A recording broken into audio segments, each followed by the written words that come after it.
مصر کے اندر رسم بد جاری تھی، یہ رسم بد جاری تھی کہ سال کے بعد ایک دو شیزہ کو زیورات پہنا کے اچھے لباس میں ملبوس کر کے دریا کی بھینٹ چڑھایا جاتا، اس کی قربانی دی جاتی، اس کا خون بہتا تو دریا چلتا۔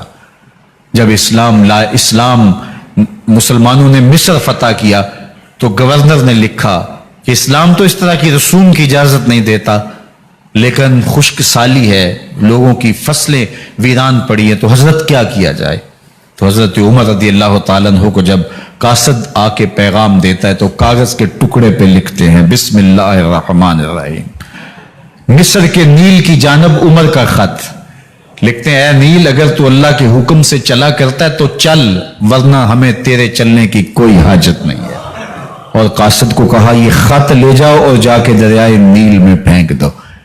قاصد جا کے خط دریائے نیل میں پھینک دیتا ہے، پانی آتا ہے، ایسا دریائے نیل چلا 14 صدیاں ہوئی ہیں آج تک کبھی بند ہی نہیں ہوا ہے۔ دریا حکم مانتے ہیں، آگ نکلتی ہے، لوگ حضرت عمر رضی اللہ تعالی عنہ کے پاس آئے، حضرت لاوا پھوٹا ہے، آگ نکل رہی ہے اور مدینے کی طرف بڑھ رہی ہے، اب کیا کیا جائے؟ فائر بریگیڈ تو زمانے میں تھی نہیں۔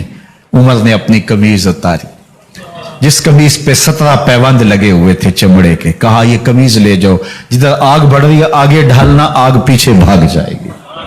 زلزلہ آتا ہے تو زمین پہ دہرا مارتے ہیں، زمین رک جا، کیا عمر نے تیری چھاتی پہ عدل نہیں کیا ہے؟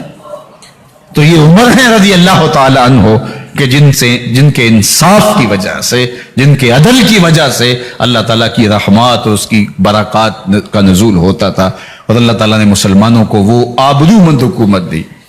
کائنات کی تاریخ کے اندر ایسی حکومت آپ نے نہیں دیکھی ہوگی جو حضرت عمر نے حکومت کی ہے۔ اللہ اکبر۔ فرمایا فرات کے کنارے پہ ایک کتا بھی پیاسا مر گیا تو اس کا حساب بھی عمر سے ہوگا۔ جب اتنے علاقے فتح ہو گئے تو ایک دن حضرت عمر بیٹھ کے رو رہے تھے، تو کسی نے کہا حضرت رو کیوں رہے ہیں؟ فرمایا کہ میں اس لیے رو رہا ہوں کہ فلاں پل سے بکریاں گزری ہیں، تو پل کے اندر شکستگی تھی، ٹوٹا ہوا تھا پل درمیان میں کچھ، اس میں ایک بکری کی ٹانگ ٹوٹ گئی ہے، تو میں ڈرتا ہوں کہیں اس کا حساب نہ لیا جائے، کہ میرا رب یہ نہ پوچھے کہ عمر تو نے پل صحیح تعمیر نہیں کروائے تھے کہ ایک بکری کی ٹانگ کیوں ٹوٹی ہے۔ یہ ہے حضرت عمر رضی اللہ تعالی عنہ۔ اللہ اکبر۔ حضرت سیدنا عمر رضی اللہ تعالیٰ عنہ کی پوری زندگی آپ دیکھ لیجئے، آپ دن کو گھر میں بیٹھتے ہیں، دربار خلافت میں بیٹھتے ہیں، اور آپ کا دربار خلافت کیا ہے؟ کوئی عالی نصب محل نہیں ہے، مسجد نبوی کا صحن ہے، وہاں بیٹھ کے فیصلے ہو رہے ہیں۔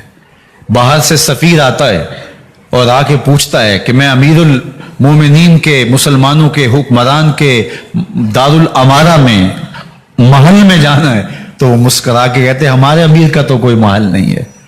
کہا کہاں ہے تمہارا امیر؟ کہا مسجد نبوی میں ہوگا یا بیت المال کی اونٹوں کی دیکھ بھالی کر رہا ہوگا، ان کی دیکھ بھال میں لگا ہوگا۔ وہ جب گئے تو مسجد میں نہیں ہے، اللہ اکبر، وہاں گئے تو وہاں بھی نہیں ہے۔